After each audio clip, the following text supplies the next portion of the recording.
Sadly, we have the passing of one of our members to announce. Over the last couple of years, they haven't been attending meetings, but Michael and Janet Caden were members of this group for a long time. And unfortunately, Dr. Michael Caden just passed away a couple of weeks ago. His health had been bad for the last couple of years, so they hadn't been to our meetings for several months before the COVID shutdown. But they were members of this group and also involved with the Pasadena Museum of History for a number of years. And it was actually their involvement with the Pasadena Museum that led to my curating the Civil War exhibit there a few years ago, because they had seen what this group does, and they had seen the work that I did for the museum at one of their historical fundraisers, and thought I might be able to do something to help curate an exhibit there.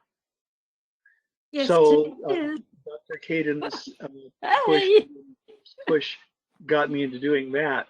So unfortunately, he passed away 2 weeks ago, but his family has asked that donations in his name be made to us or to the Pasadena Museum of History.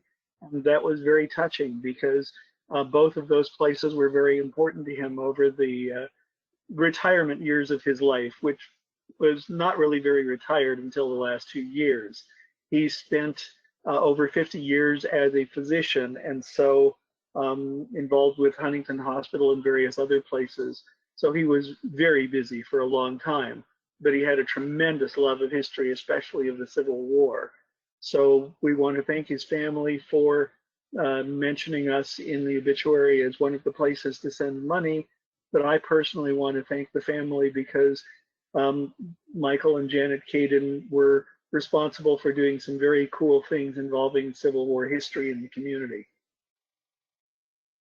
So now I'm going to turn things over to our program chair, Michael Odenino, who is going to tell you a little bit about our speaker for this evening.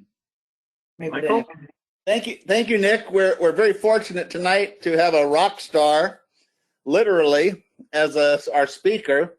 I think it's the first and only rock star that we've had on our speaker list. And in fact, Ted Savas was our first speaker. He joined us from Northern California in Pasadena for the very first meeting that we had.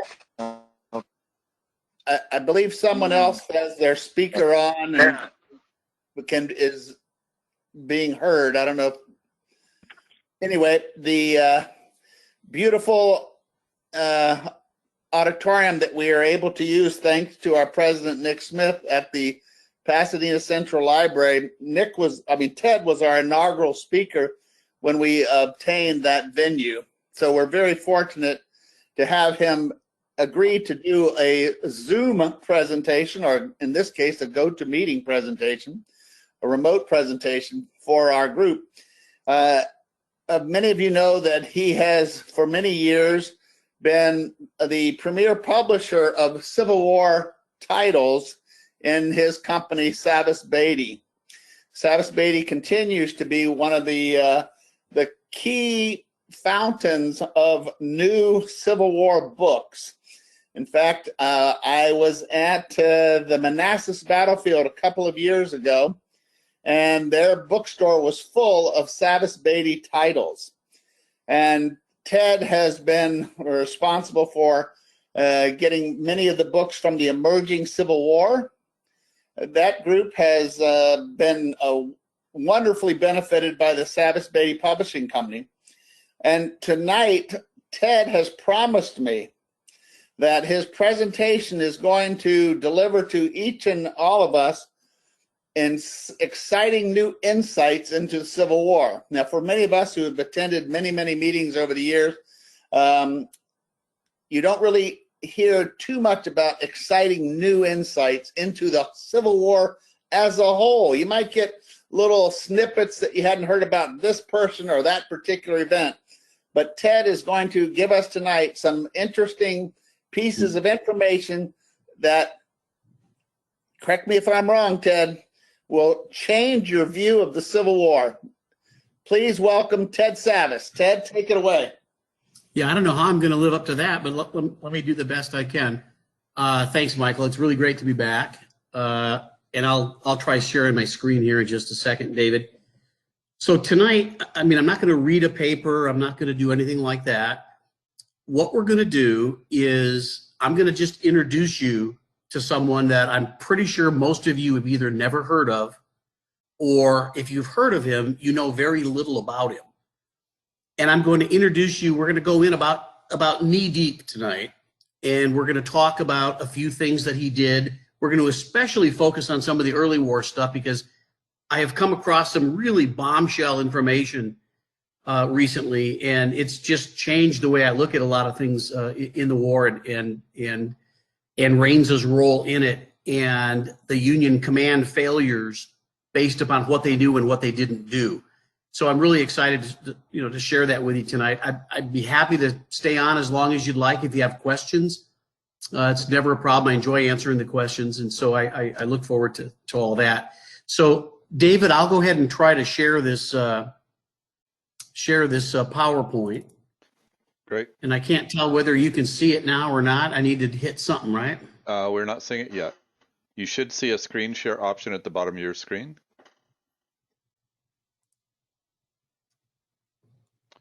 Are you using a PC or a Mac? Yeah, it's a PC. I'm just going to share the application window. Okay, we should be good. Is that up now? No, not seeing it yet. Then let me do the full screen and see how that looks. You have to click on it and then click on share for that. Yeah, it's just, there we go. Let's try that. Nope. Now we got your screen. Got it? Okay. I can't tell how big it is, or can everybody read that all We're right? seeing your PowerPoint. It's right in the middle of the screen. You could actually just go ahead and maximize that and just do Sure. the PowerPoint to play on that. How's that? That's great. You can bring it up to full size if you want. Yeah, I think it is. It's actually just in the window. You've got the play option in there to be able to make it full screen so that it's not showing the slides on the side. We're seeing the slides on the side for this. Oh, I see. Okay, hold on just a second. And how do I do that? I don't use this too much. There's down at the very bottom in the lower right, there is a button that looks like a little slide. One to the right, that one. Oops, you went a little too far. It's just the left of the zoom. Nope, just to the left of the zoom. That button right there. Perfect. Yeah, How's that? That's what we want. There, you got it. Great, thank you. All right. So let's go back to my first one. All right. Actually, I think I'm back to where I was, right? Yeah, you got it out of the full screen. Yeah, just put it on the full screen. There you go. Perfect. All right. So let's talk about George Reigns, and I'm going to introduce you to him a little bit so you can get a kind of a feel for who he is, for who he was, and then I'm going to walk you through his experiences, why it's important, and then get you into the Civil War period. So let's talk about Reigns. So Reigns was born in North Carolina. He had a fascinating family. His father was from Bermuda. His mother spent time there. They ended up with, I think, 7 or 8 kids in New Bern. A modest family that grew relatively wealthy by middle-class standards then. His dad was a furniture maker, a cabinet maker. He also ran the local graveyard, which was interesting, and little George used to go with him to the cemetery and bury people and that sort of thing. And that would come in later in the Civil War. I'll tell you a little tidbit on that. But George was a curious, scientifically minded kid from the time he was young. And he went to a local academy with his sisters and one of his brothers. His older brother, by many years, by about 14 years, was Gabriel Reigns. Many of you might have heard of Gabriel. Gabriel was the one in the Civil War, became a general, who introduced the use of landmines, or they called them torpedoes then. And so he ran that operation in the Civil War. That was George's brother. So his brother went away very young to West Point, and George didn't know him all that well. But later, when he would come home on leave, George became enthralled by this guy who came home. He was a young lieutenant. He was like a father figure to George. And when the family moved to Alabama, they moved to Linden, Alabama in the mid-1830s. His brother was all the way out in Oklahoma. And so George, at just 15 and a half, traveled all the way out to Fort Gibson in Oklahoma Territory, to visit him all alone, and stayed for about a year. And I mean, he's just 16. Imagine sending your kid out to do that. It was about 600 or 700 miles. And then after a year, he came back. And by that time, he was convinced he wanted to be a soldier. One of the things that's interesting, and it took quite a while to suss through this because there's a lot of correspondence on it, is that Reigns tried to get into West Point for 5 years. And he finally got in the 5th year. It was a very confusing application process. A lot of people let him down. There was a crooked congressman involved. There was all kinds of craziness. But eventually Reigns got in, and he was in the class of 1842, which was quite a famous class. There were a lot of people in the class you would have known, Longstreet and Rosecrans and many other people. And Reigns graduated near the top of his class. He was 5th in his class, and so 3rd in his class, excuse me. And so he went on, and he decided that he was going to go into the engineers, which you could do at the top of the class. And he discovered that he was absolutely bored with engineering. He hated the fact that it was just sort of a mundane use of his time. He didn't like it nearly as much as he thought he would. And he got a transfer into the artillery. Now that's really a demotion because it was almost unheard of at that time. Somewhere along the line, he had met Winfield Scott, and Winfield Scott took a shining to this kid.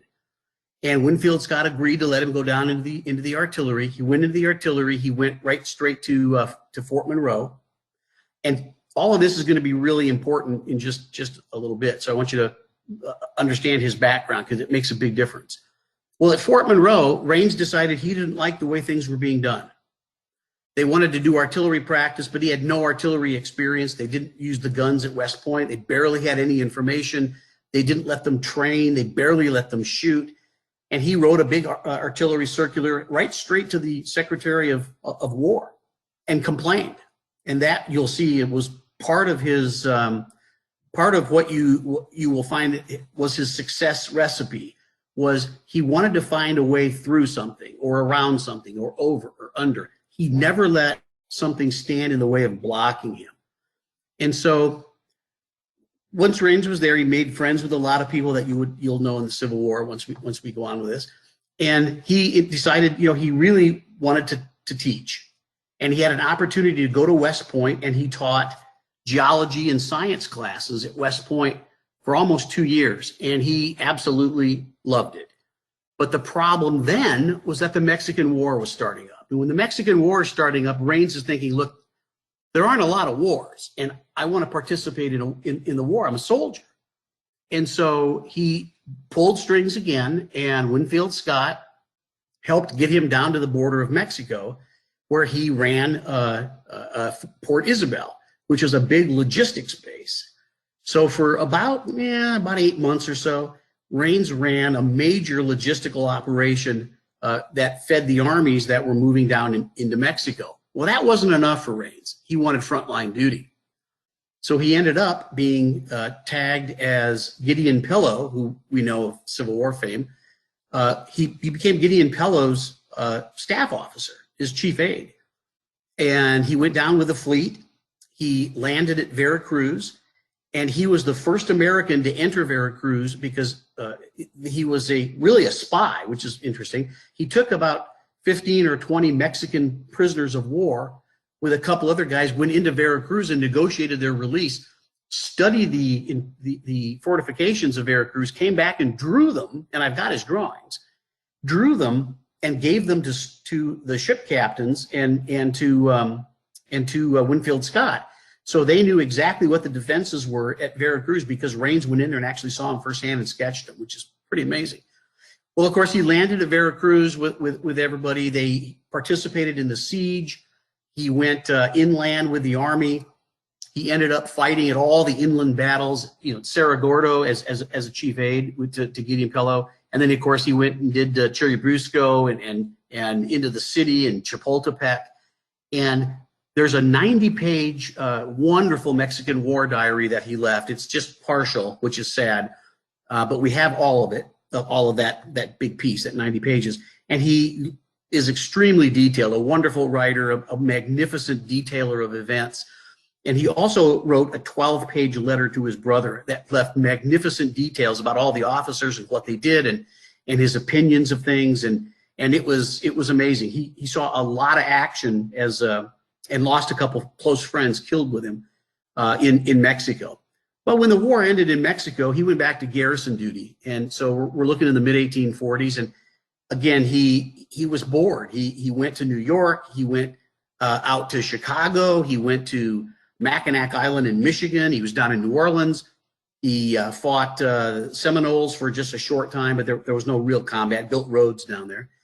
And he became bored with the Army and frustrated because the bureaucratic, the red tape of the garrison duty and the regular Army just drove him crazy.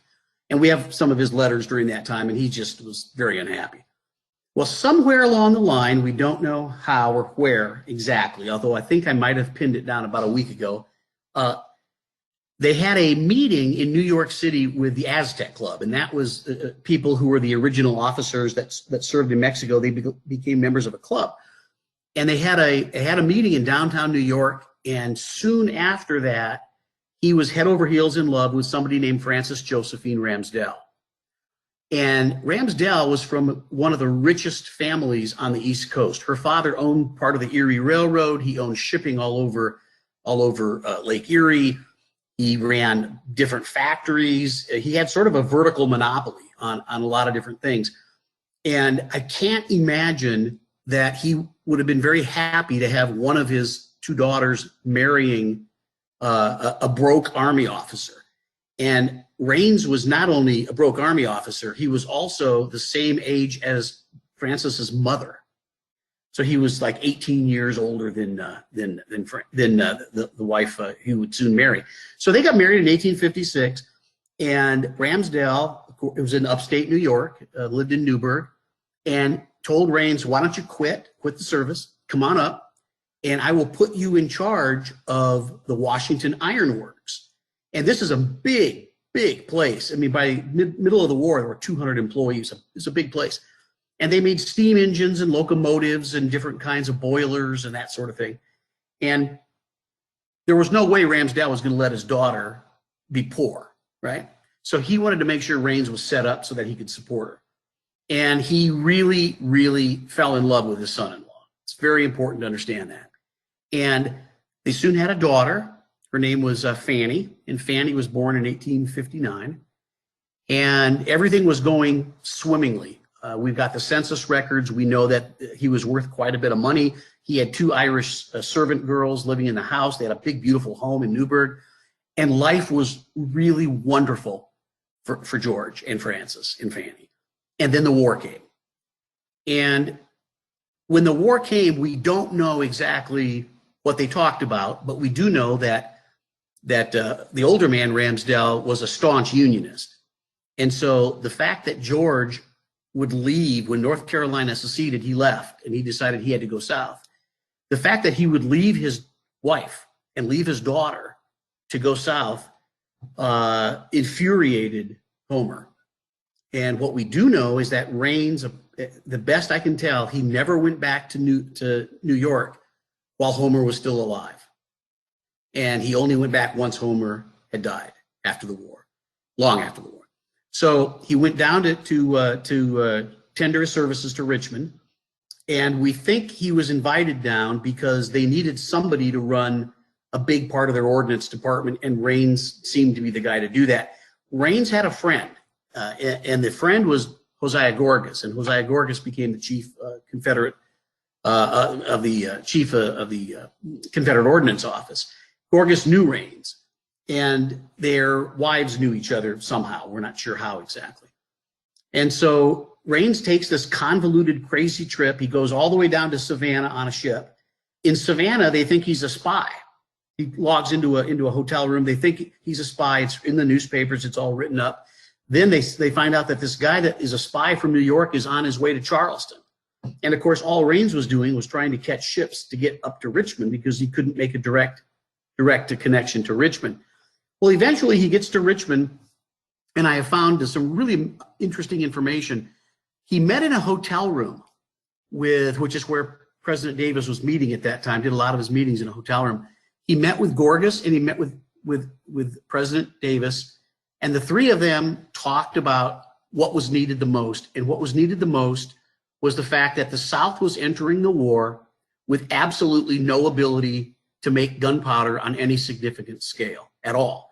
The only thing they had was 4 very small powder mills that were only local mills. In other words, they would make rough powder to blast stumps or to blast tunnels, that sort of thing. But gunpowder for military purposes is completely different. And most people have no idea that there are many, many, many kinds of gunpowder that need to be made in order to function, to have a mid-19th century Army function. For example, there was pistol powder. Pistol powder was different from musket powder, which was different from rifled musket powder, which was different from powder for artillery pieces. Field artillery needed a different kind of powder than the giant Columbiad or Seacoast guns. All of those were different kind of grains. They made the powder slightly differently. And so the South had no way to do that. So where did they get their gunpowder? Well, that's an interesting question, because that question was raised not only in the Southern newspapers, but it was raised in the Northern newspapers before Fort Sumter, during the firing of Fort Sumter, that period, and after Fort Sumter for months and months and months and months. The big question that is debated in the newspapers across the country, all the way to Sacramento, Sacramento Union had an article too, to Minnesota, to Maine, it was everywhere. So everybody understood this. And the big question was, pardon my French, how the hell is the South going to fight a war when all of the powder mills are in the North? How is that possible? You have DuPont in the North, and you have the Hazard Powder Company in the North, and you have several other smaller ones, but there were none of any consequence in the South. And so the Northern newspapers were arguing, well, if all of the powder is in the North, how can the South fight any kind of a protracted war? Which is a very good question. Well, at the beginning of the war, all the powder that the South came into possession of, they came in because they conquered or the North surrendered arsenals and forts to the South. So from Texas all the way across all the states to Fort Sumter to Norfolk, the fall of Norfolk was a big pile. They got tons and tons and tons of gunpowder and ammunition and artillery pieces and fixed ammunition. So the South was well equipped for a very, very, very short time. And by well equipped, I mean they could fight a battle or two if they had everything distributed in the right place at the right time. Well, that's a problem. So Davis, Gorgas, and Reigns sat there and talked about what they needed done. And what they needed done was they needed a central government powder plant. And they needed Reigns to run it. He needed to build it. He needed to figure out what they needed. He needed to create it. And he needed to figure out where to put it. So Reigns got carte blanche to do anything he wanted in that regard. And they say that Davis gave him the carte blanche, and I know Reigns pretty darn well after studying him for 30 years. I'm telling you, Reigns demanded carte blanche from Davis because he knew bureaucratic baloney. He knew if people were putting the weight of potentially fighting the war on his shoulders, he was going to do it his way. He wasn't going to do it with some bureaucrats telling him how to do it. So the only way he would have accepted it is to say, look, I want carte blanche. I'm going to do it my way. Trust me to do it or find somebody else. I know that's what Reigns said because he got the carte blanche. Davis would never have given all of that to somebody and that he didn't know or trust, but he did, and he gave it to Reigns, and Reigns left. So Reigns rode the railroad out to Tennessee, and he's got to Nashville. This is July of 1861, so we're just a couple of months past Fort Sumter. The South is trying to distribute what little gunpowder and ammunition it has to put it in the different seaports, put it in Virginia, got down in New Orleans, down in Mobile, and up in Tennessee around Nashville. And he was going to Nashville first because he wanted to work with the Nashville authorities because they had a good powder mill there, potentially, called the Sycamore Powder Mill, just outside Nashville.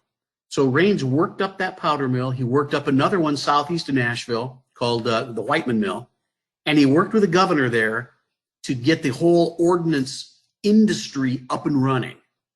While he was doing that, Reigns was going around the South looking at different cities, trying to figure out, where do I put the Augusta Powder Works? And that ends up in Augusta. He thought maybe Atlanta was the place. He was disappointed in Atlanta. There were many different requirements that had to have. It couldn't be too far north because it couldn't freeze. They couldn't use a fire to warm the buildings, of course, because it would ignite the powder. It had to have a river. It had to have canal power. It had to be close enough to a city for workers. It had to be on a railroad line. It couldn't be too close to and threatened by invasion. So it couldn't be anywhere in any of the seacoast states close to the Atlantic. So that took out that whole rim. It couldn't be up in Tennessee because of the weather and how close it was to the frontier. So it really narrowed it down. When he got to Augusta, Georgia, he realized there were great railroads. There was a wonderful canal. You've got the Savannah River there. It's deep inside Confederate territory. It had the right soil. It had the right wood available for the charcoal. It had everything Reigns thought he needed. And so they ended up buying the land, and they ended up constructing what would become a 2-mile-long complex of buildings. I mean, let that sink in for just a second. A 2-mile-long complex of buildings. And I think I've got, can everybody see the refinery building there? Yes, we're seeing it. Yeah, it's weird talking to a screen and not hearing anything. It's strange. Yeah, we can see it. So basically, let me just give you just a little rundown on how he built these and kind of tell you what it was. I had a map and I forgot to put the map in here. What you're seeing here was one end of the building. So Augusta is beyond the picture. Okay, it's about 3/4 of a mile or so beyond what you're seeing. And so train loads of stone and brick and wood and all the materials they would need would come from that direction. And the mill was set up, the powder mill being the entire complex, was set up pretty much, not exactly, but pretty much to where it would mimic the process of producing the powder. For example, the grand refinery building that you see there, the offices were in the corner towers, by the way. The refinery building, they refined saltpeter and charcoal and sulfur, and they did different kinds of ballistic tests inside there for a while. That was all on that end because that's what you'd need to do. You'd need to make the wood for the charcoal there and that sort of thing. And then you would go down to another mill, and then you'd go down to the incorporating mills, and you'd grind up the powder there, and then you'd go farther down and you'd sift it, and then you'd separate it, and you'd go all the way down the line. Some of the buildings were on the other side of the canal. You can see right in the bottom of your screen there. They were on the other side of the canal, and so they'd go back and forth, and they were separated by hundreds of yards because if one building exploded, he didn't want everything to catch fire and explode. So this 2-mile-long complex, of course, what's at the end? The powder magazines, right? And they built a spur railroad line to connect up over to the Georgia Railroad so that they could just put the powder that was finished right there onto the railroad, and off it went to wherever it was needed.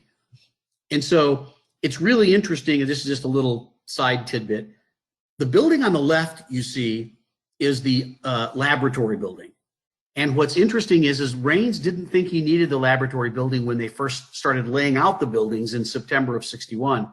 And so they built the refinery building and started building that. And then just to the left of the screen, not too far, is the beginning of the incorporating mills. Well, they couldn't do all the laboratory work they needed in the refinery building. And it was like, God damn it, we need a laboratory building, but there's no place to build it. Because behind all this are all the stables and everything else. And then there's heavy trees and the Savannah River further on the left. So they had to squeeze this laboratory building in, and they built it in such a way that it would withstand a blast from the mills, which are just off to the left. There is very little space between the refinery building and the incorporating mills. And that was pretty dangerous. And luckily they didn't suffer an explosion that damaged the laboratory. But so Reigns builds this 2-mile-long complex. And while this complex is being built, it starts being built in September of 61. I want you to think about this. April is Fort Sumter. May, nothing of consequence is happening. So no big battles to speak of. June, same thing, right? There's some fighting out west and some little things here and there, but no big battles. We come into the third week of July and we end up with Bull Run, right? Manassas in Northern Virginia. Then we've got August, September, October, November, December. So all these months are going by and there's not a lot happening. And Reigns is saying, thank God. Here's why. When September comes around and Reigns is in Augusta working, he's only there part-time. In other words, he might be there for 2 or 3 days. He's got architects there, engineers there. He's got some wonderful high-level staff people that are amazingly qualified. And Reigns is riding the rails. He's on the railroad cars constantly. And I've got his whole itinerary down. He put on so many thousands of miles on the railroads. It's crazy. But he would go from Augusta back up to Nashville, down into Alabama, over to Mississippi, back over to Tennessee, up to Richmond for a meeting, down to South Carolina to look at other mills, down into Georgia to Savannah, back up to Augusta, back up to Tennessee, almost nonstop. And everywhere he's going, he's sending telegrams, he's writing letters, he's drawing out drawings for the mills. He's doing all that sort of thing and building that up. But his big concern at the time, and it is an overarching concern, is what's happening in the Western theater. And this is what I guarantee you none of you have heard before. We've all heard that the South was low on ordnance or ammunition. I mean, we've all heard that they were a little light on that front.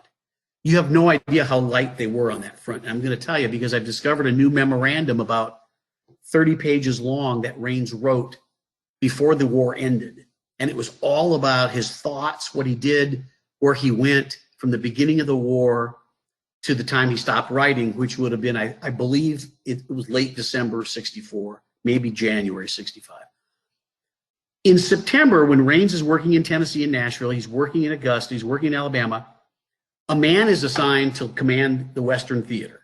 Anybody know who that man was for the South?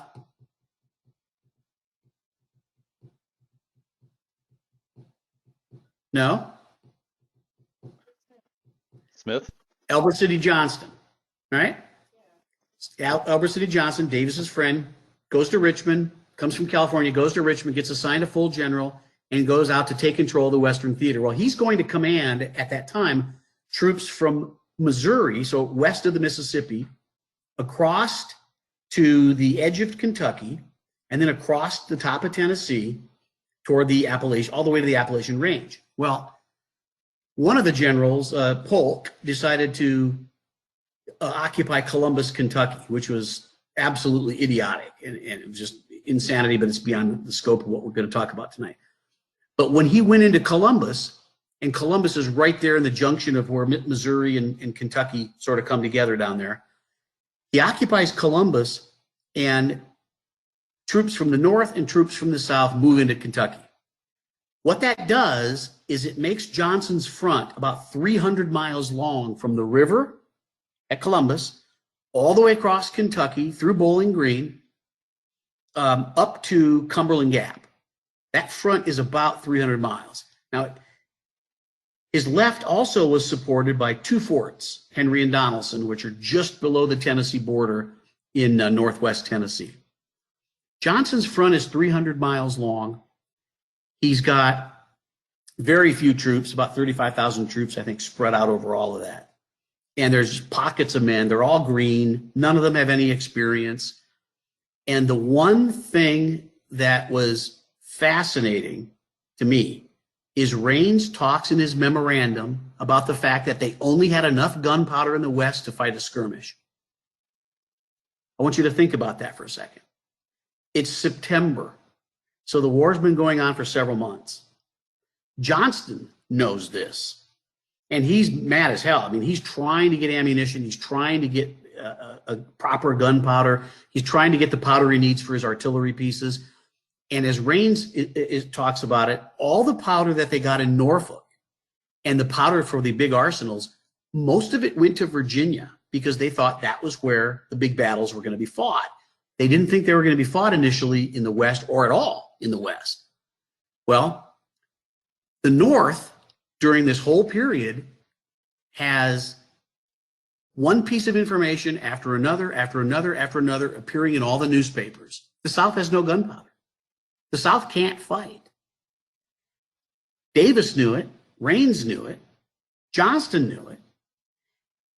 According to Reigns, and our best guess is that in September and October, there's no powder coming out of Tennessee, by the way, at this time yet. Not until probably the end of October did the Sycamore Mill make any kind of powder. So there's no powder coming out anywhere from Augusta to anywhere, no powder. And Reigns, the best guess I have by looking at all the facts is that they could fight one probably medium-sized battle, probably nothing as big as Bull Run in Tennessee or Kentucky, and then they would not be able to fight a second. Let that sink in for just a minute. Surprisingly, that was true in Virginia too. There's letters from Lee when Lee was head of the state forces there, and they're talking about how there's not even enough gunpowder for the men to have much target practice to fire their weapons. And they had enough for Bull Run, for Manassas. They probably could have fought another one, but they couldn't have fought a third. The point I'm trying to make is that it's October of the war. It's months after Bull Run. If the South had fought, if the North had moved down Buell or Halleck, those are the two guys who were dividing up Kentucky for the Union. They both had small armies. If they had just moved ahead to Bowling Green, for example, if Buell had moved to Bowling Green, he had more troops, better armed, and a little better trained than Hardee had in Bowling Green. If he had moved down there and fought and lost, I'm talking about Buell, and then retreated, reorganized, and attacked again, just marched down and fought again, that would have been it. There would have been no more powder left on an entire 300-mile front, all the way south to the Gulf of Mexico. Think about that. The Sycamore Mill starts making good powder in about November. And according to Reigns, the powder that was made in Nashville went to Fort Henry, Fort Donelson, Island Number 10. Some of it went up to Columbus. Well, then something happened in February of 1862. Augusta is still not making gunpowder. Augusta doesn't make gunpowder until April 10th of 1862. Well, in February of 1862, Grant is moving along the rivers, and he's going to launch the Henry and Donelson campaign. I didn't realize it until not too long ago, and I never put two and two together, that Reigns witnessed the bombardment of Fort Donelson by the Union gunboats. And it's not too far from Nashville. He somehow he made it up there, and he wanted to be there, and he did. And he witnessed it, he wrote about it, and he was close enough to the Union gunboats to describe them to Robert E. Lee, who commanded the Department of South Carolina, Georgia, and East Florida. And he wrote about it and told them, this is what the gunboats are looking like. This is how thick their armor is. This is how what kind of artillery would destroy these gunboats. And we're in trouble because these gunboats are pounding the hell out of these forts. And Reigns, when Fort Donelson fell, went back to Nashville because he realized that whole line now is gone. We're going to lose Nashville. Losing Nashville meant they lose the only gunpowder mills that functioned, the only ones. There were a couple small ones in South Carolina. They were worthless. There was a Navy mill in Petersburg, but it was just beginning to operate. Didn't operate very long, but that was only for the Navy. That's it. There was no powder mill in Virginia or Richmond, even though some sources say there wasn't. There was no other one in Georgia, no other one in Florida, no other one in Alabama, no other one in Mississippi. There were two, potentially three, although one of them exploded quickly, in New Orleans. But they needed all that powder in New Orleans, and they were sending a lot of that into the Trans-Mississippi Theater. So that whole middle section, the heartland of the South, there were no other powder mills. And Nashville fell just a short time after Donelson. Reigns raced back at all the equipment, all the workers, everything he possibly could. He He got railroad cars. He put everything on these cars he could, and he sent them down to Georgia. But he went ahead of schedule. He did all that in about a day and a half, left his officers to finish it. He raced back to Augusta. He wrote the letter to Lee. He drew the Union gunboat in the letter. Why was this important? Because he suddenly realized, and he used to make fun of it, the people who were worried about Savannah falling.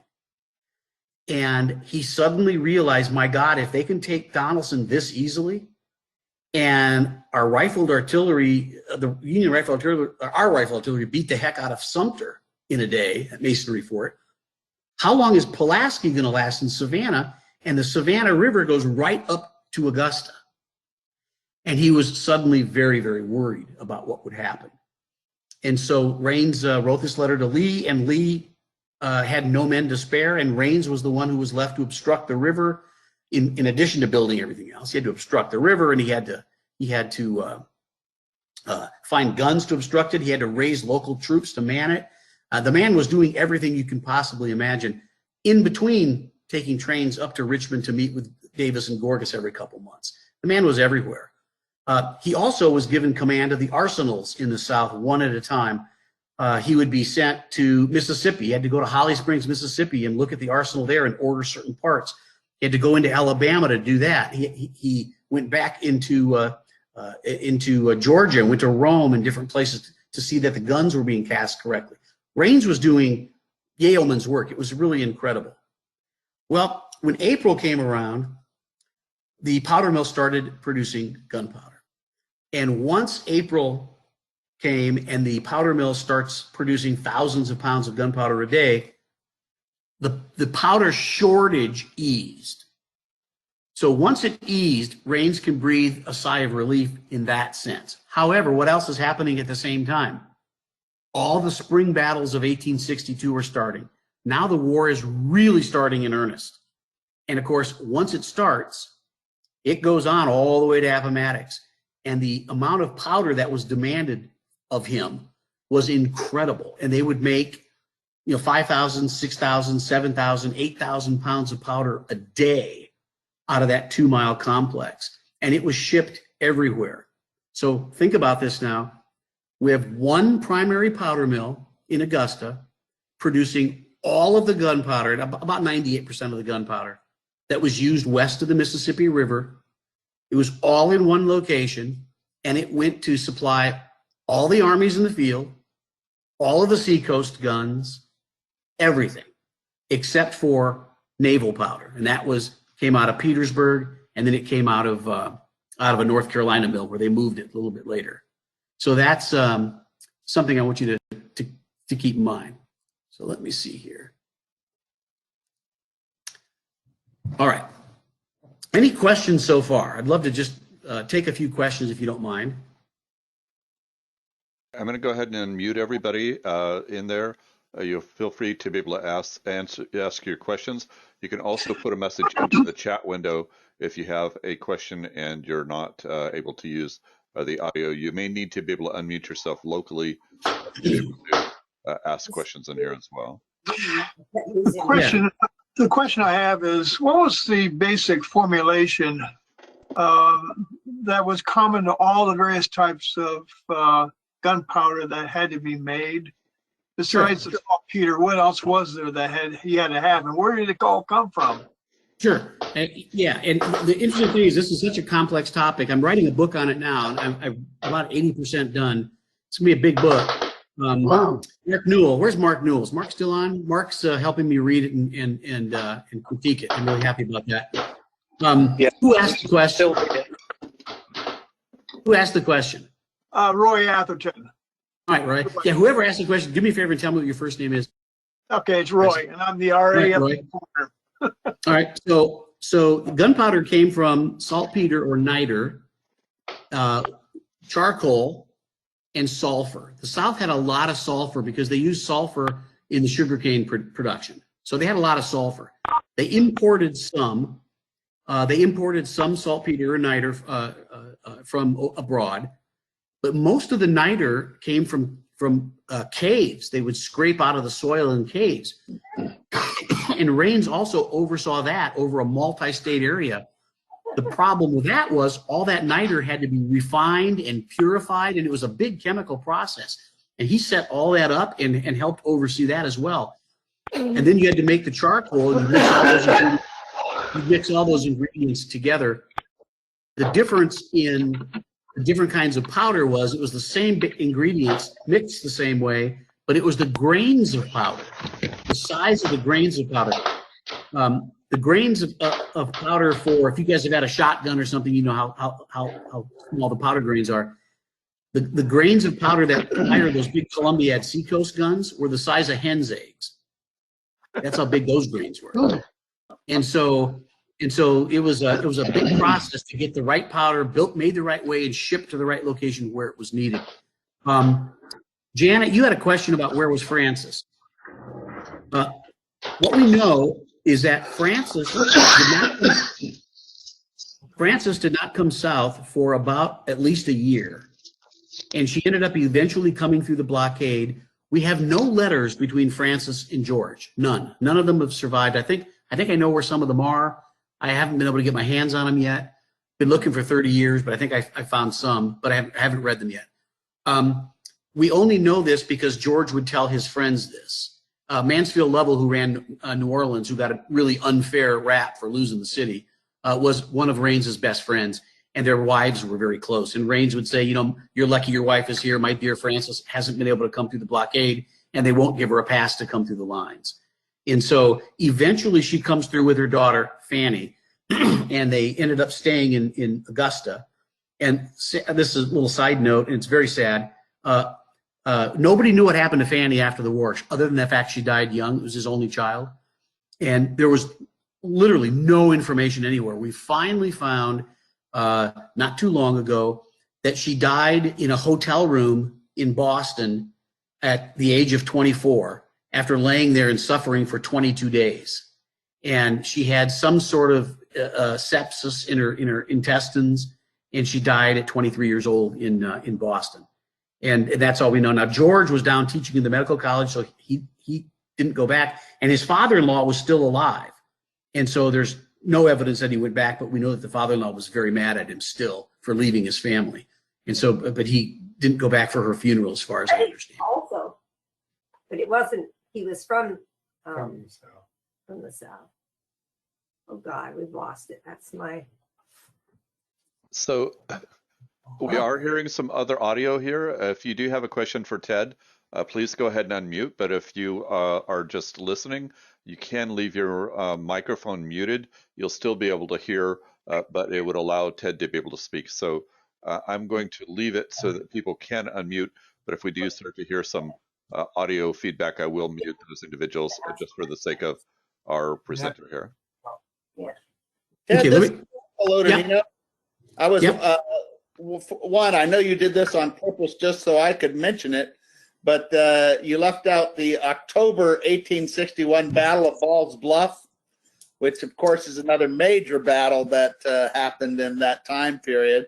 And the question I have for you though is, listening to you talk about what Reigns did relative to gunpowder in the South, am I wrong in thinking that without Reigns, the South had no chance of fighting the war? Well, I suppose they would have put somebody else in charge. It's hard for me to figure out who else there was, because the other person that they wanted, Mordecai, he refused to leave the Union Army, and he resigned his commission, but he didn't come south. There was nobody else that they thought was capable. Gorgas, who ran the Ordnance Department, was very capable. He didn't have the right temperament to do what Reigns did. So I don't know who else would have done it or could have done it at that scale. What's important to realize, we all study battles and tactics and all this kind of stuff. And, we like studying Stonewall Jackson or Sherman or whomever. But here's what we forget.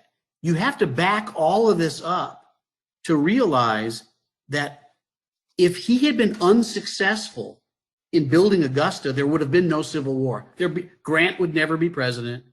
You would barely have heard of Robert E. Lee. There would be no Stonewall Jackson. None of that, because the South could not fight the war. When I tell people this, sometimes they scratch their heads and they think, well, it couldn't be that simple. Oh, it's that simple. And I've got scores of newspaper articles, north to south, and they're all talking about the same thing. There's no powder in the South. Why aren't we attacking? Why are we standing still? And so I have this little teaser. What did the Lincoln administration know, and when did they know it? They had to have known exactly what the South had, and I'll tell you why I know this. At the beginning of the war, the Southern politicians got the South into this big war, and they didn't know what the hell they were doing or what they were getting into. And you can read their correspondence, and once they're at war now, and they're firing on Fort Sumter, they're asking Gorgas and Reigns, okay, how do we fight this now? Do we have enough powder? Where are our powder mills? Do we have powder mills? Literally, this is in their literature. This is in their letters. We hear there's a powder mill in North Carolina, maybe. We hear there might be a powder mill in Southeast Georgia. They don't even know.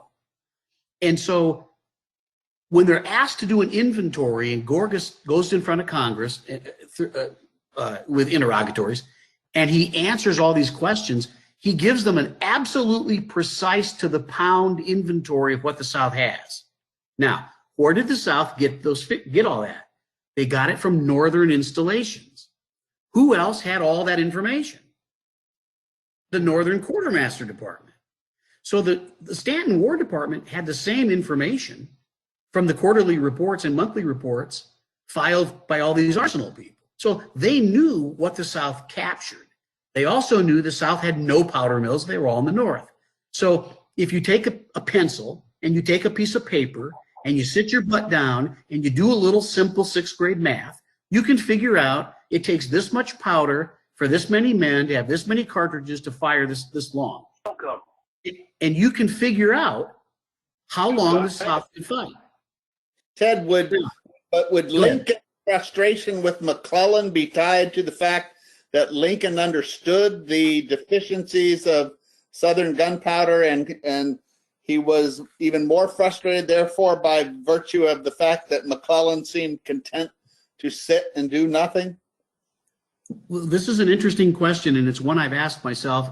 It might have something to do with it. What's very strange is you can go in Stanton's papers, there's almost nothing mentioned about gunpowder. Lincoln, I can't find anything about it. Now, it doesn't mean that they didn't talk about it, because of course they talked about it. You can't fire a weapon without ordnance supplies. So they talked about it, but why didn't they act? It's in every newspaper, so of course everybody's reading it, and they're all reading the same thing. When an Augusta newspaper publishes an article that says, oh, we're finally getting a powder mill in Augusta to make all the powder for the South, guess where that newspaper article ends up a week later? In the Washington newspaper, and in an Ohio newspaper, right?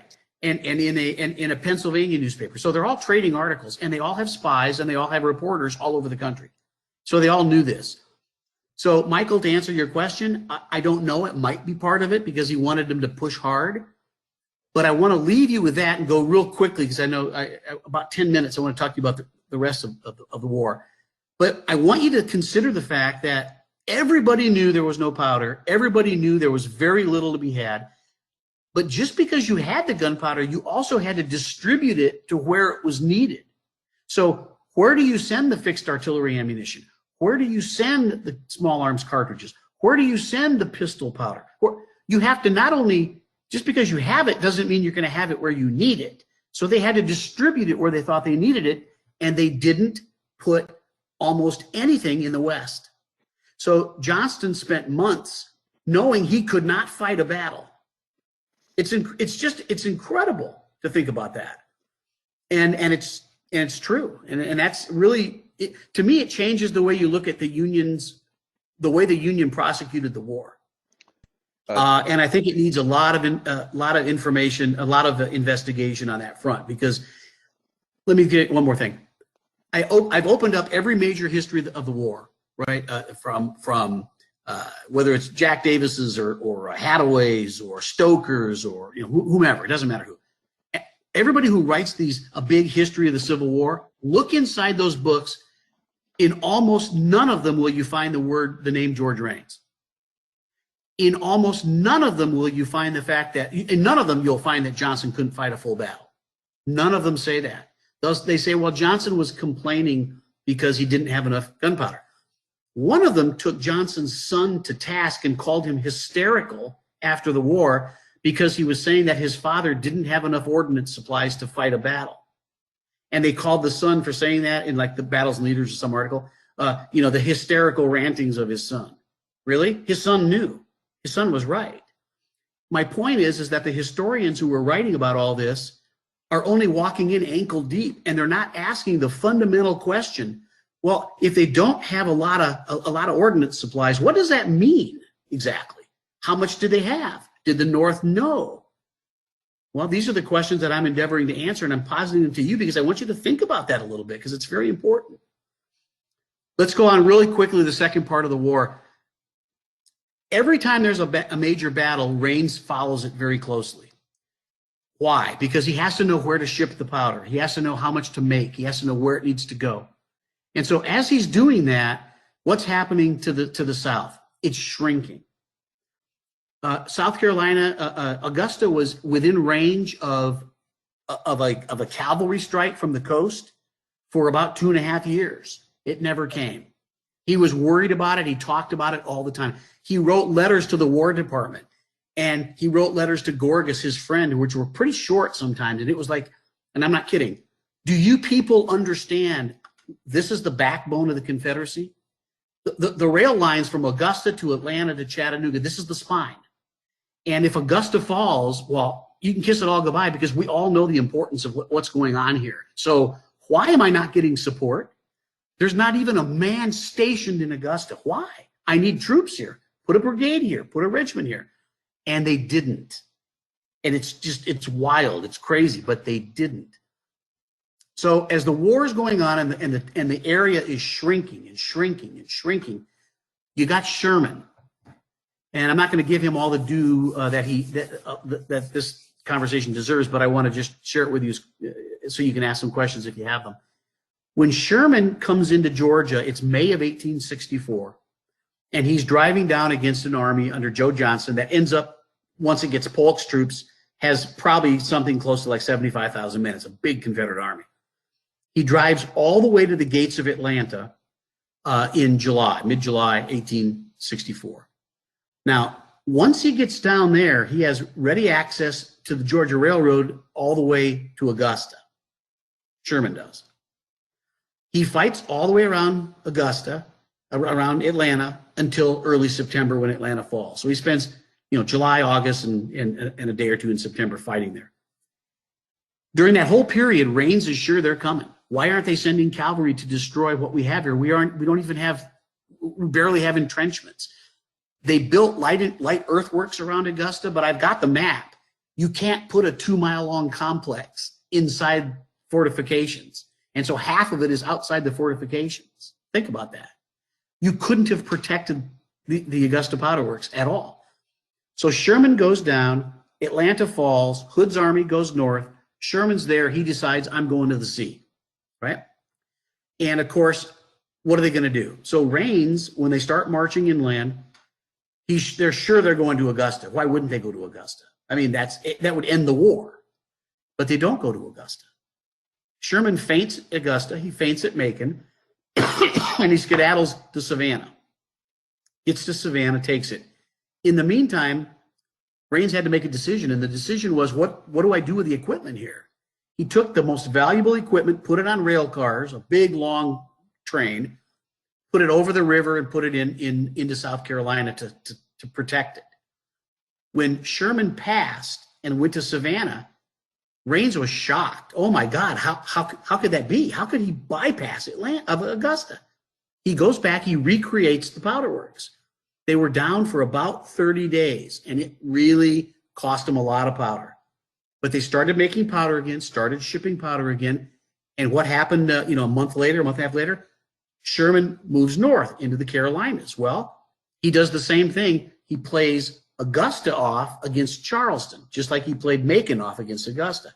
He splits whatever Confederate forces are there, which is almost nobody, and he drives north into the Carolinas. He doesn't go after Augusta again, even though it was within striking distance for months, about 8 months. It was easily within striking distance. He never even made an attempt. So I would argue this. There's a lot of things we can talk about here, but I'm going to tell you this. And I'm a fan of Sherman. I mean, I think Sherman, is a good general. When I read all this, the reason my whole view of all of this changed was because I was the first one to find and use the day-to-day operational records of the Powder Works. Nobody else, no other historian had ever used them. I don't think anybody had ever even seen them. It's crazy, but they were just sitting there in the National Archives. I made copies of them, went through them. They're day-to-day operational records of everything you can imagine, where the powder went, what they made, how many people were working, how many slaves, how many free, who was skilled, everything.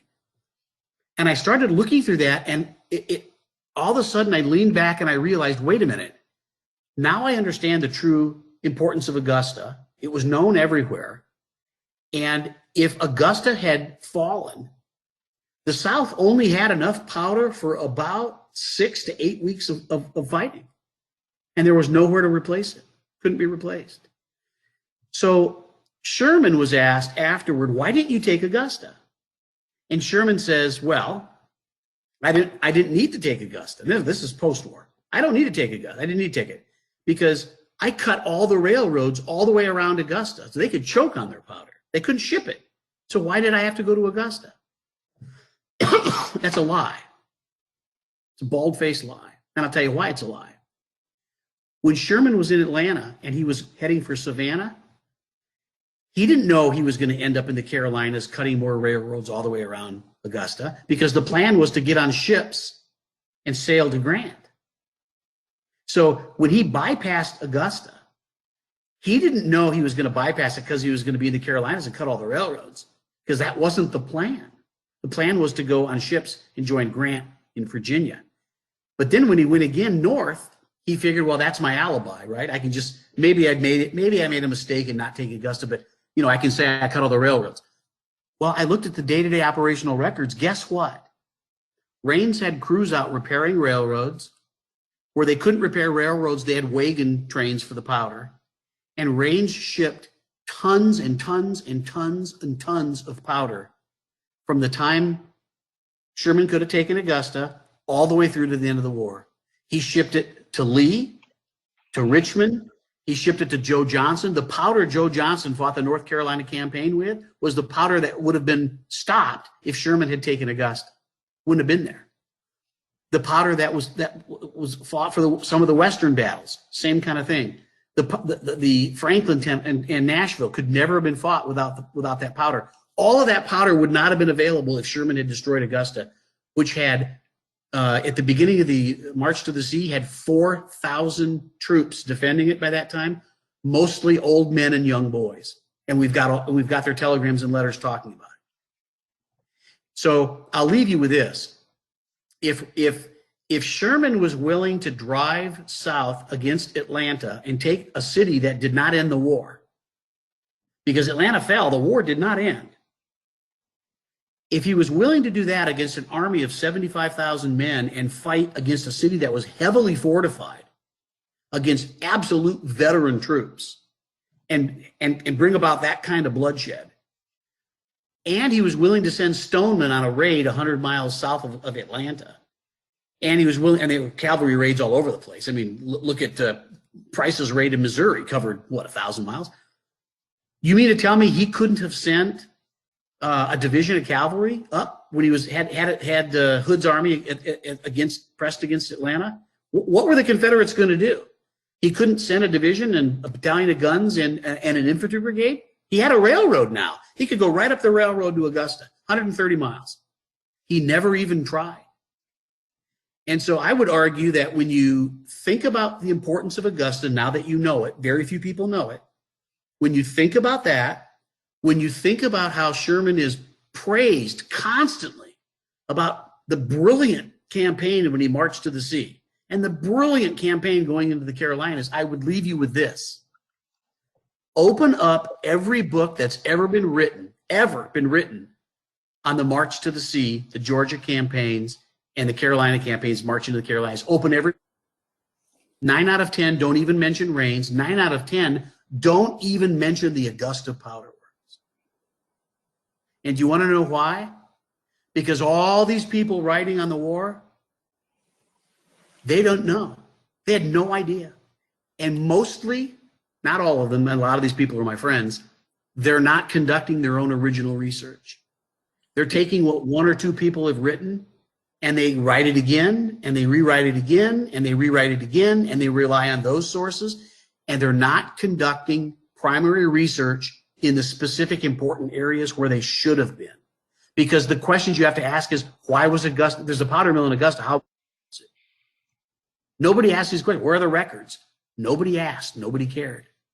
Now that you have both sides of that story, you can see both sides of that fence, you have to evaluate this differently. You have to ask different questions. So Ted? let me leave you with that. Ted, And Michael, let me take any questions you got. I'd love to answer them for you. Ted, you have several questions in the chat window that have been there Sure. for a while. So I don't know if you want me to read those or if you want to respond to those. There's a couple that are for you as well. Ted, can I buy you a bottle of gin? What's your favorite? Yes, you can. No. Okay, so Reigns knew Jefferson Davis because Jefferson Davis was Secretary of War. Could you read the question for everybody as well?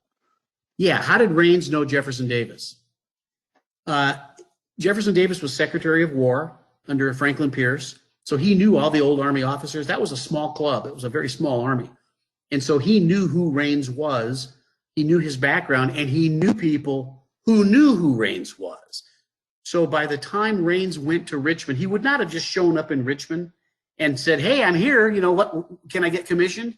He went there for a purpose, and the purpose was already set up, probably with telegrams with Gorgas or Davis. We just haven't found those yet.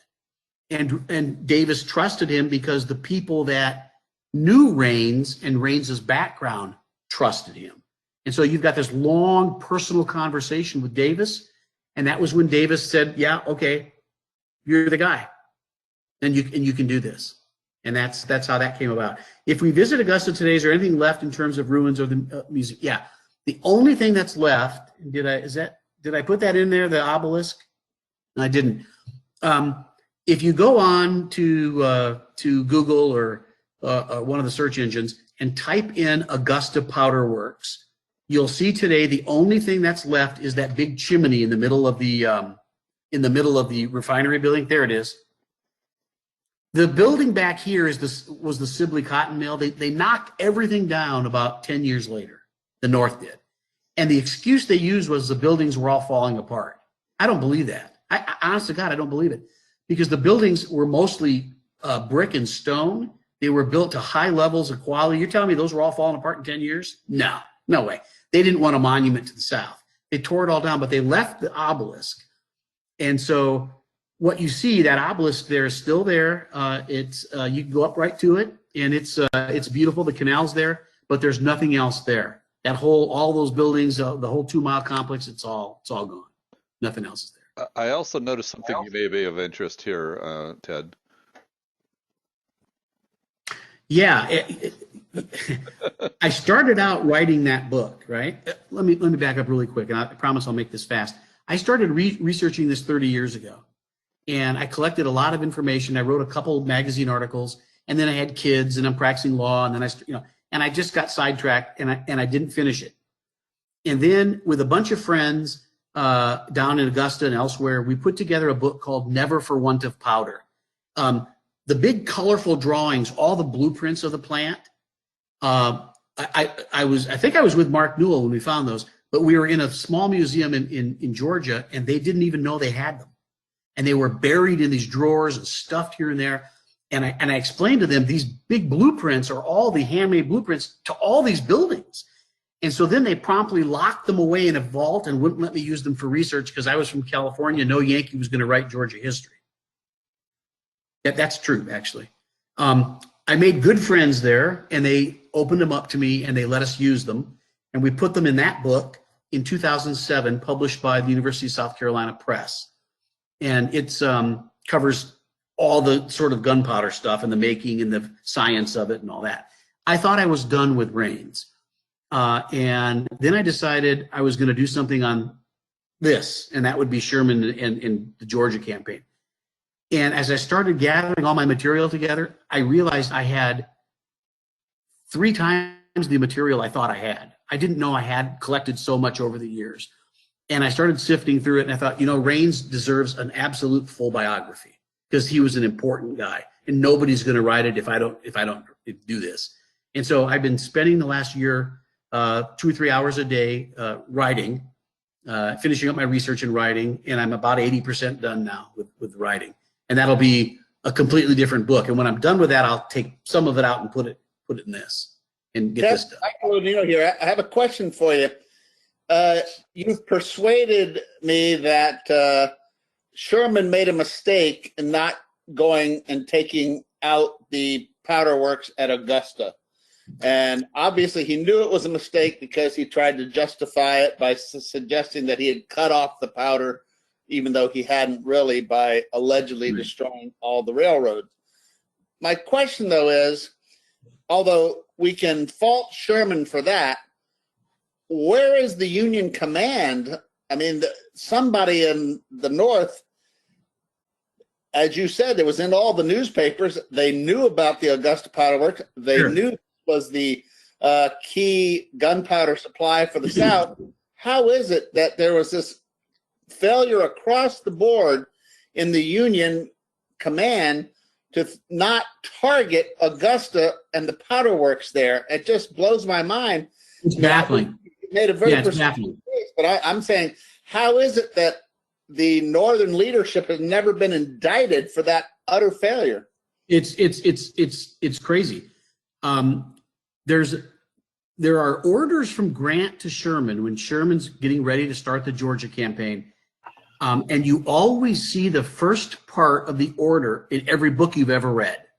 And the first part of the order basically is, you know, go after Joe Johnson and sink your teeth into him and drive him back and get Atlanta, right? That's the first part. There's another sentence or two after that that says, you have the discretion to do all the damage you want to the Southern war industry. Now, Michael, you're a lawyer, and I'm sorry to say, so am I.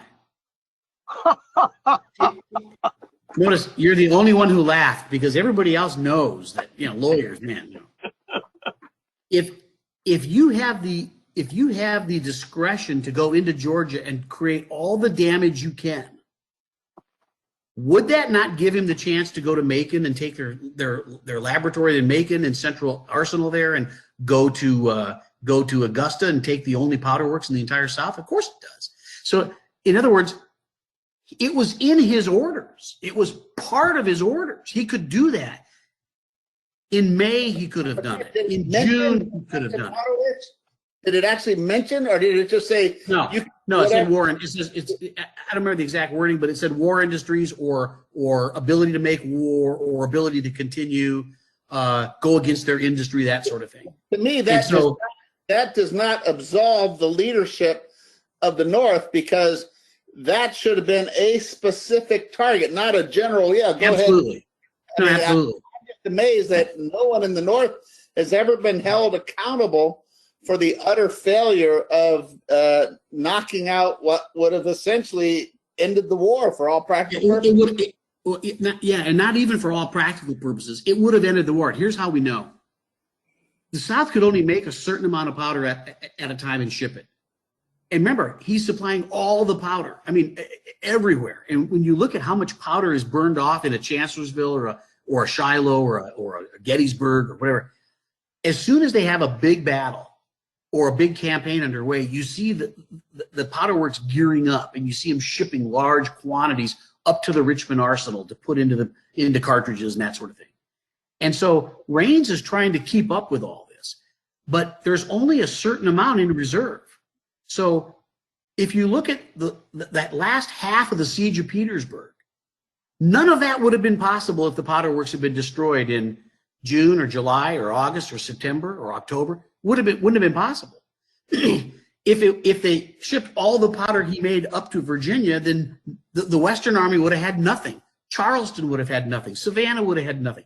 So Mobile would have had nothing. It all came from Augusta. And so Sherman had like 8 months. He could have destroyed that thing anytime he wanted. And there are people who say, well, you know, it was 130 miles away and blah, blah. Well, so, I mean, look at all the cavalry raids that were launched that went 100 miles. You There were a know, lot of them. Yeah. Hey, Ted. So let me go on and just say, was there a transport system between the buildings? Yes, there was. Partly. They used the canal as a transport. So they would put some of the gunpowder on the canal boats, and they had a mule path, and they'd pull it up to one of the buildings. In between some of the mills, they also had an oak railroad that Reigns developed, and it was oak covered with gutta percha rails, and they put that on the oak wheels so it couldn't spark. And they would run it up to the mills. Let me tell you this real quick, because I skipped past this part. There were 12 separate mills that were in one building, and they were faced in opposite directions. And every other side of the building was open with light glass and wood, but in the middle and all the beams supporting all the supporting walls were 3-foot thick stone walls. And the idea was there was a big mill grinding the powder in each of those mills. There were 12 of them, a big rotating cylinder. One of those mills explodes. The idea is it goes out through the light wooden glass and it doesn't spread to all the other mills. And in fact, they had a massive explosion in one of the mills and nothing happened. No real, killed a few people, but it didn't spread and destroy everything, which is pretty amazing. They even had a water sprinkler system that would go over all the mills at the same time if there was a problem. He had all kinds of safety features in place. It was pretty amazing. What kind of, well, that was the safety system right there. Did Confederates make their own musket balls, or was there a plant for the balls? A lot of them made their own balls. Some of the plants made them also and supplied the lead into the armies into the field. And my understanding is they mostly made them close to where the army was. However, the arsenals would take the gunpowder and make the cartridges with the mini balls and ship those cartridges out to the armies also. So most of them came from there, but they also made some in the field. I think for the most part, they're just a level of poor and inconsistent flow of communications. you know, that was me that had written that, Roy. When you think about the long period of time that it took Lincoln to finally replace McCulloch and the back and forth arguments that went on, it seemed to me that aside from that entire drama, everything else around them wasn't really well communicated to the Western Theater or anywhere else. And the worst part about it is their intelligence, from the North at least, the intelligence gathering was not all that great. And then in the South, it was even worse. I can remember how Forrest had, Robert E. Lee had no idea where Forrest went for a period of time. I think it was Forrest. But it seems to me that the war was a perfect demonstration of poor communications and intelligence gathering. And it's something that probably would have failed on its own, no matter how you look at it. The fact that they didn't have gunpowder in the South begs the question, how did they ever get involved in this in the first place, other than the fact that it was really started by a collection of Southern politicians. Yeah, like all wars, right? They're all created by Southern politicians. They're all created by politicians. Yeah. I'm gonna disagree with you though, respectfully and gently. That's all right. That the intelligence gathering on certain things was terrible. I agree with you, but on certain other macro issues, the intelligence gathering was outstanding. There are many newspaper articles where they'll say, our spy in Augusta told us this, and it's in a northern newspaper, and he tells them exactly what's going on, and it's only 2 weeks after he was there, and it's in the newspaper. You've got people from London coming and sat down with Reigns, and there's like a 3-column, gigantic, beautiful article that he talks to Reigns about everything you can imagine, how much powder they're making, where they're sending it, how he did it. it's a London correspondent, and that article ends up in the London Times, and it ends up in a Washington newspaper, and in a Charleston newspaper, and in a Richmond newspaper a month later. So on all these macro issues, they understood completely well that there was no powder in the South, and they didn't have a way to produce it except in Augusta. They knew that, and they knew that immediately, because remember this, it's not like Germany fighting the interior of Russia and not knowing what the hell is there. This was one country before it separated. And one country was won by one army, the United States Army. And the United States Army had all the records of all the arsenals that fell and what was in the arsenals when they fell. So they had all the information. They just didn't act on it. I've talked to some Grant scholars who have come around to my point of view on this, and they're a little shocked and I think embarrassed. And I've asked them, you know the Grant papers better than me, and they've gone through them, and there's virtually nothing about the Augusta Powder Works in any of Grant's papers. Just real general, war industry stuff, gunpowder stuff. But why isn't Augusta a target? Augusta should have been a target. You've got Charleston up there in Savannah. You can see how close it is. Reigns always was worried about a raid from Pocatoglio, I don't even know how to pronounce it, Pocatoglio, South Carolina. And there actually was a Union raid contemplated from there once, but it never materialized. And Reigns was explaining they could ride here with 2,000 men and burn the powder works. There's nobody here to protect it. But the raid never came. Very lucky. Why were the Richmond Ironworks not similarly destroyed? Well, the Tredegar Ironworks in Richmond were destroyed. They were burned, and a lot of it was seized. And those were rebuilt after the war. That's my understanding. Ted, I have a question. What was that? Ted, I have a question. Yeah, please. Hi, my name's Clark.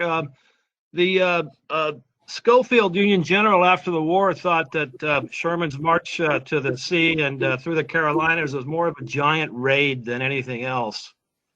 And I agree with your assessment that going after the Confederate infrastructure would have been a better move for Sherman. I think you appreciate his talents a little bit more than me. I think he could have ended the war earlier than he did, especially around the battles of Atlanta and Jonesboro later on.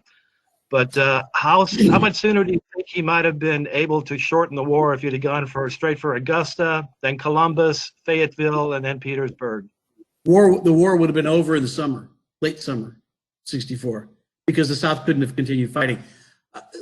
There's an interesting thing about Sherman, and I like Sherman because he's a little quirky and a little crazy, and I like quirky, crazy people. He did not have a killer instinct. And people say, well, that's crazy. That's just Sherman. No, he let enemy armies escape several times, including around Atlanta, including around Savannah. I think this is what you're talking about. Exactly. Yeah, and the killer instinct. I mean, the real killer instinct would have been to go after the infrastructure, especially when it's 98% of it is located in one mostly undefended city. My wife had a real curious observation about this. I was chatting with her about this one day, and she says, well, he's supposed to go through Georgia and make Georgia howl, right? Yeah. And he was going to bring that war to a close and punish the Southern people, right? Yeah. Well, did he want the war to end quickly? And I like looking at things differently, right? Whether it's right or wrong. I mean, to me, that's always irrelevant.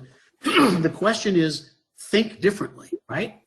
So I flipped that cube up on my shoulder, and I turned it around, and I looked at another facet of it, and I thought, okay, now, did he want the war to end? And I said, tell me more about that. Now, she has no military interest. She has, none of that. But she's good with people. And she said, well, he's a general. He's successful. They're going to win, right? There's really no doubt they're going to win. I said, yeah, there's no doubt the North's going to win. She said, well, if he'd taken Augusta and ended the war quickly, and he's a military guy, is he ever going to be able to fight in a war like this again? No. So why take Augusta? if you know you're going to win the war, why not just keep going? Let your men march up. Let your men punish the South. Why stop? Why take Augusta? And I thought, well, that's curious, because I'd never thought about it that way. Maybe was it intentionally not taken? I don't know, right? We'll never know. But I thought that was an odd way of looking at it, and a clever way to come at something from a different perspective, because it makes you think differently. Yeah, hi, can you hear me? Yes, sir. Yeah, I'm Tim in Highland Park, California. There was a show sir. on 60 Minutes. Yeah, Tim, Highland Park, California. There was a show on 60 Minutes about a month ago about the big Iranian air attack on U.S. air base about 100 miles from Iran. And they're going through this like this is what happened. They found out about it in the afternoon, and they evacuated all the planes and everything out into the desert. So, but they left just a small amount of people watching it there, and everybody knew that everybody who stayed there was going to get pumped. You know, that was it. And they said, well, they had to keep them there because they had to have some small force to guard the place if it was invaded by Iran. And I'm asking all kinds of questions like your husband does, or excuse me, like your wife did. It's like, why are you having an American air base in the middle of Iraq, 100 miles from Iran? And they actually said in the story there was no defense of the place. That's why they had to evacuate everything, because they knew the missiles were coming. And there's no defense of the place. And so they moved everything out into the desert with the exception of that small group of people who were supposedly supposed to defend it if something happened. Well, if they were worried about defending it when something happened, why didn't they have a huge amount of defense around a major air base within 100 miles of Iran? Yeah. And it's like, and I'm listening to what you were saying about this, and then I think, boy, military stupidity goes back hundreds of years. It's what it seems like to me. It goes back to the beginning of time. There are a lot of Reigns telegrams and letters, and he spends a lot of time. He has to raise militia himself, clerks. He combs hospitals for people who are wounded who could maybe come in and make powder. And he's constantly telling Richmond, look, just give me a brigade, give me a regiment, give me something. There's got to be something here, because it's the most important city in the South, and nobody's guarding it. And nobody did until, basically October or so of '64. There was really nobody there. And what's interesting about that is that no matter what he said, no matter how important it was, they didn't send anybody to him. And it's there a chance, Ted, that Michael Odonino here, that you would agree then that it was a total failure of the Confederate leadership in the fact that they neglected to properly have defenses for Augusta. Would you agree with that? Well, this is an interesting thing. Yes, I would agree with it, because they didn't have a crystal ball. Augusta was the only major city in the South that never fell.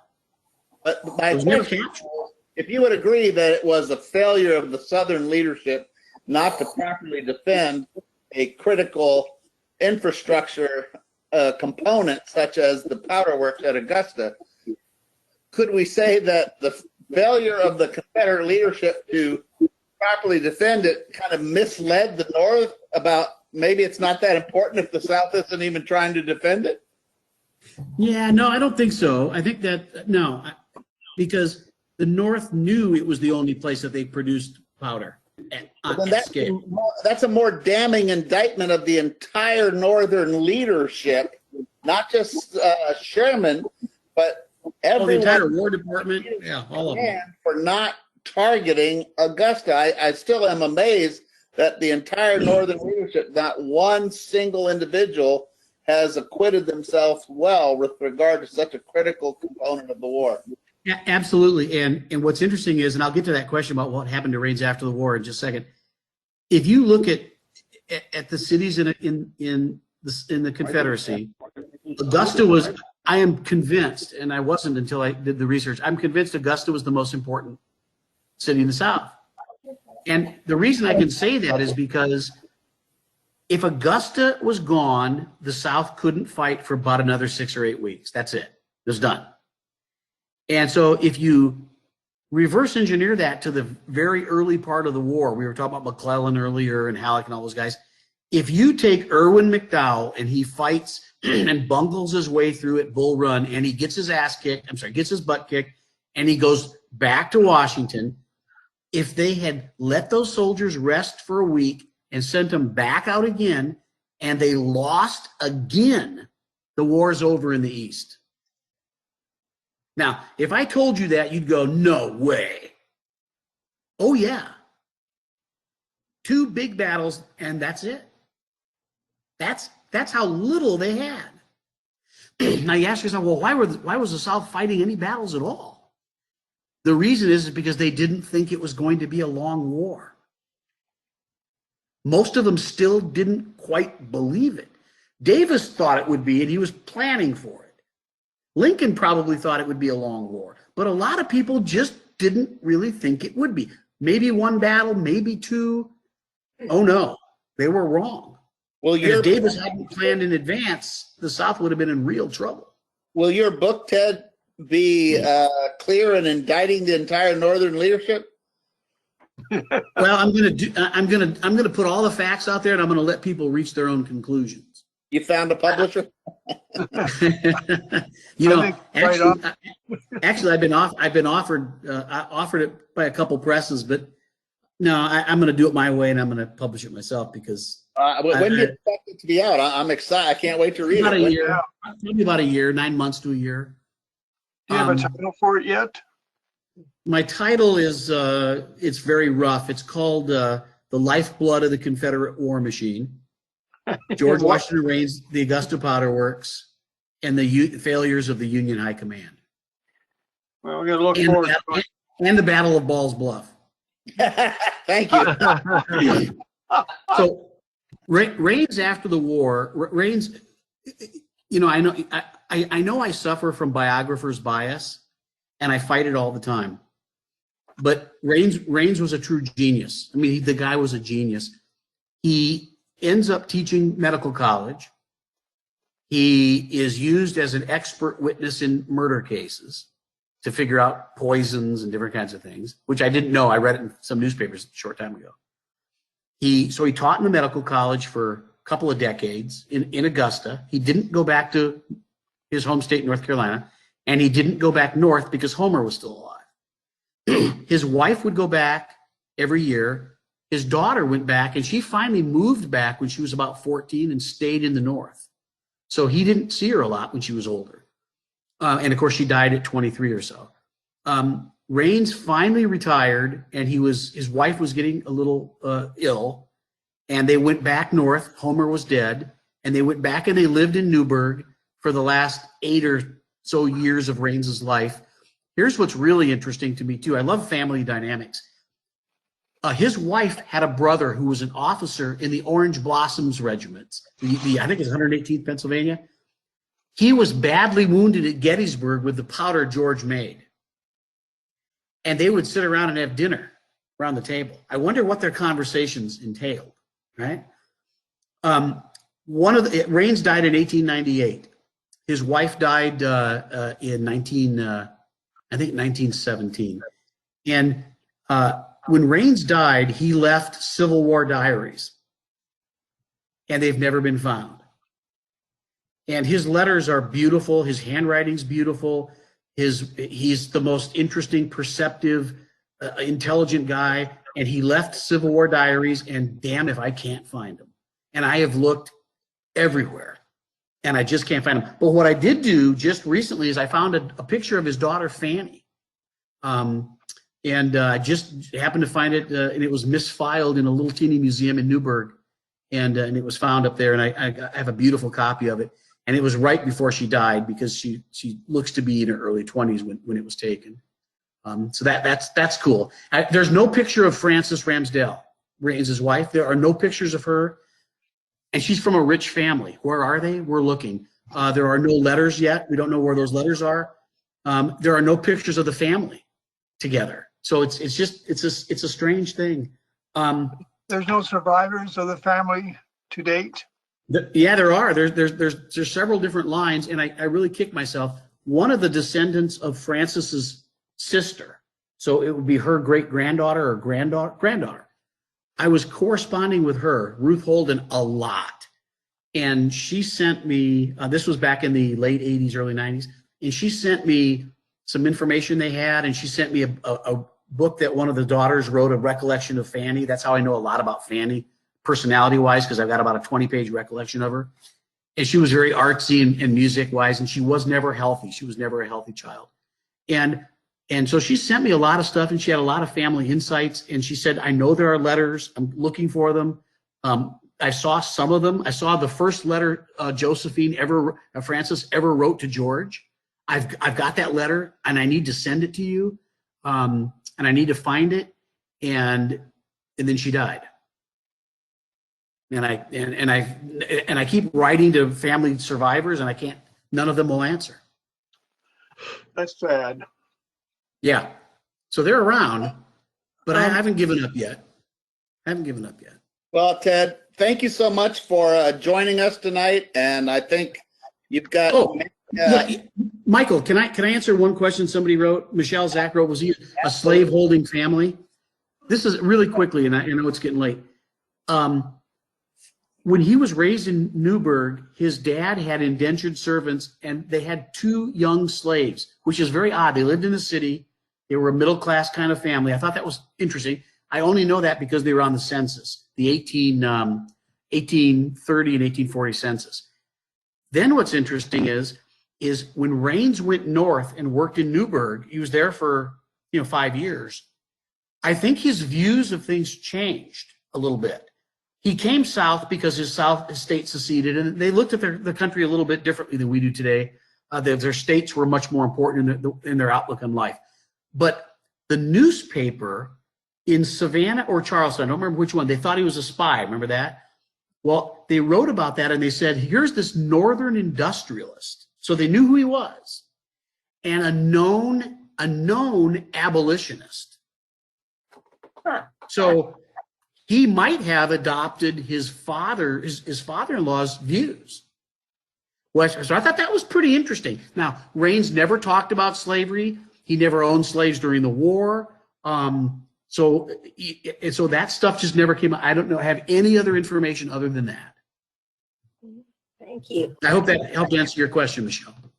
What was his rank in the war? Yeah, I'm sorry. I skipped past that. He started as a major. He ended up becoming a colonel toward the end of the war, last year of the war.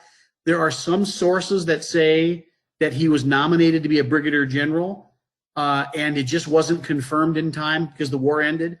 Reigns writes about that, and many people call him a general, and I've got a couple letters from him that say, I heard I was promoted at the end of the war, but I never got notice of that, and so I don't know. And he only signed everything before and after as colonel.